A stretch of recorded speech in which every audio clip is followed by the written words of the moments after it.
Bonjour à toutes et bonjour à tous. Aujourd'hui, j'aimerais vous parler de la marche nordique.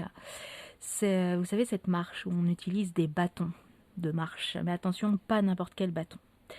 Alors, pour commencer, l'histoire de la marche nordique, qu'est-ce que c'est exactement? Donc, c'est plutôt une marche qui vient de la Finlande. L'histoire, tout simplement, c'était des skieurs de ski de fond qui, pour permettre de continuer de s'entraîner l'été, utiliser des bâtons pour marcher dans les plaines, tout simplement, en faisant des grands pas et en utilisant leurs bâtons, donc en utilisant leurs bras. Ça permettait, comme ça, de cette façon, de s'entraîner pendant toute l'année, aussi bien l'été que l'hiver. Donc voilà d'où ça nous vient, tout simplement, le fait de marcher avec des bâtons. Mais attention, ce n'est pas des bâtons de randonnée, c'est vraiment des bâtons de marche nordique. Déjà pour plusieurs raisons. La première, c'est la composition du bâton. Attention, ce n'est pas des bâtons en aluminium qui sont déjà beaucoup plus lourds et qui en général ne sont pas très bons par rapport aux bras, enfin par rapport aux articulations, par rapport aux épaules, aux coudes, où ça peut créer des tendinites. Le bâton de marche nordique, il faut faire attention de le prendre avec du carbone. Pas non plus 100% de carbone, mais on va dire minimum entre 60% de carbone pour que le bâton soit pas flexible non plus, mais en tout cas assez souple. Ça permet de ne pas casser, ça permet d'être souple, d'être moins lourd et c'est beaucoup mieux pour justement tout ce qui est tendinite du coude, de l'épaule et pour les vibrations. Donc ça c'est important. Également important, les bâtons de marche nordique par rapport à des bâtons de randonnée, la poignée, la sangle n'est pas du tout la même. En randonnée, justement, c'est plutôt une sangle. La marche nordique, pour mettre la main, on appelle ça une dragonne. Ça permet d'enfiler en fait la poignée du bâton. On enfile le pouce et le reste de la main. Donc, presque comme un moufle, je dirais, sauf que évidemment, les doigts sont complètement à l'air. Ça s'appelle donc une dragonne. Et la dragonne, ça permet tout simplement de pouvoir utiliser le bras, le bâton jusqu'au bout. Car vous n'allez pas garder les mains accrochées à la poignée du bâton. Il faut que ce soit souple, il faut que le mouvement de la marche nordique soit très souple. Le mouvement du bras va vraiment partir loin derrière. C'est comme si vous marchiez en fait sans bâton. Quand on marche sans bâton à une bonne allure en faisant des grands pas, enfin des grands pas mais qui restent quand même naturels, vous allez voir que vous utilisez vos bras sans même vous en rendre compte. C'est automatique, c'est comme ça, c'est la marche. Eh bien, il faut que ce soit exactement le même mouvement en marche nordique mais en utilisant les bâtons. D'où une dragonne. Ça, c'est important d'avoir la dragonne et non pas des sangles, parce que si vous avez juste la sangle, enfin une poignée où vous ne pouvez pas placer ni la main ni le pouce, vous n'allez pas pouvoir justement utiliser le bâton jusqu'au bout, parce que soit vous allez lâcher le bâton, ou ça ne va pas être du tout possible. Donc ça, c'est très important. La matière du bâton et la poignée du bâton. Ça, c'est super important. Bon, maintenant, on en trouve un peu partout dans les magasins classiques, hein, Decathlon, Go Sport, etc., à des prix très très corrects par rapport au tout début de la marche nordique, en tout cas en France, où c'était un peu plus compliqué, donc on en trouvait aux vieux campeurs, mais c'était un peu cher. Maintenant, on en trouve un peu partout, on en trouve également, évidemment, sur Internet. Important, si vous avez acheté sur Internet, par contre, la grandeur du bâton. Attention, ce n'est pas un bâton de ski.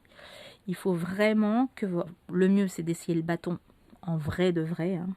Logiquement, il y a des bons vendeurs qui sauront vous conseiller.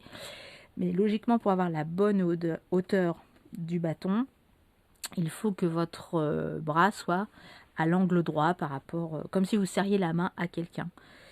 En règle générale, par rapport à votre grandeur, ça correspond à aller à 50 cm en dessous par rapport à votre grandeur. Si vous mesurez 1,60 m, il faut que les bâtons fassent 1,10 m, en gros, hein. Parce que c'est un savant calcul qui fait que des fois c'est un petit peu moins ou un petit peu plus. Ça dépendra bien sûr de la longueur des jambes ou des bras. Donc c'est pour ça que c'est important d'aller les essayer ou avant de les acheter de toute façon ou de vous les faire offrir.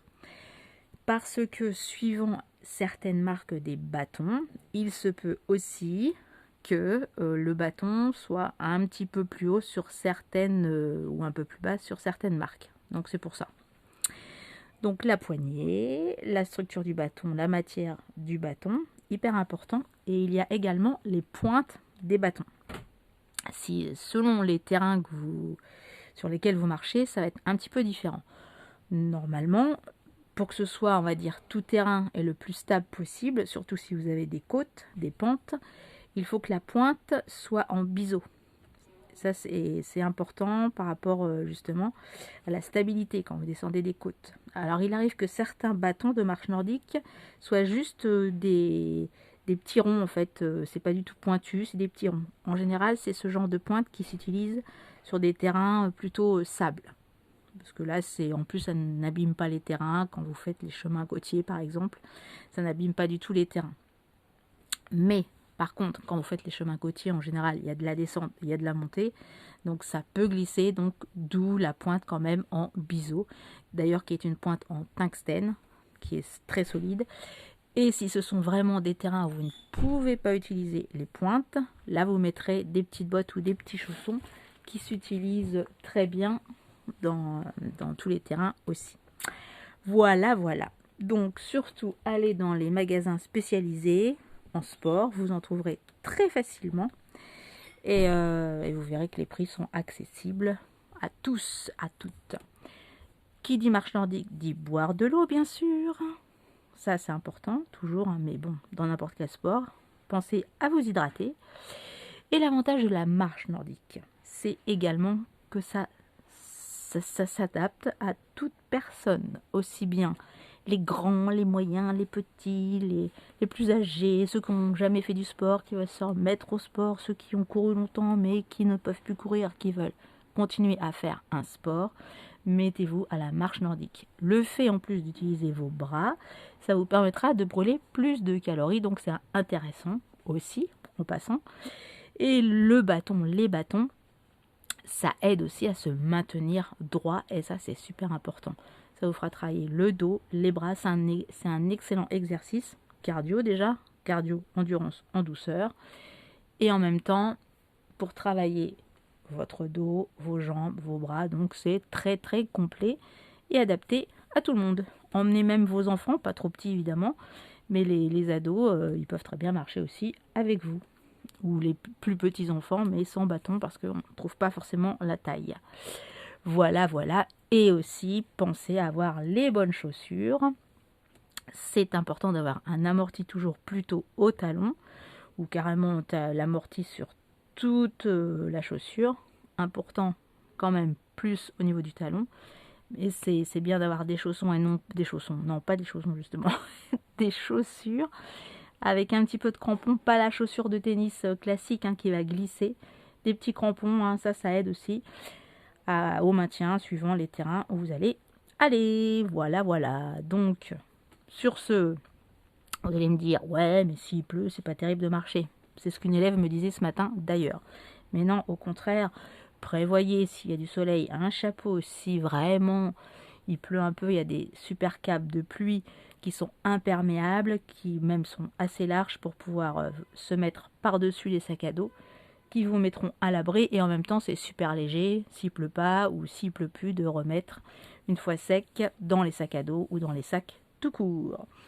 Et bien je crois que j'ai fait le tour, donc n'hésitez pas, les baskets, les bâtons, et c'est parti pour une petite balade en marche nordique. Ciao ciao, bonne fin de journée.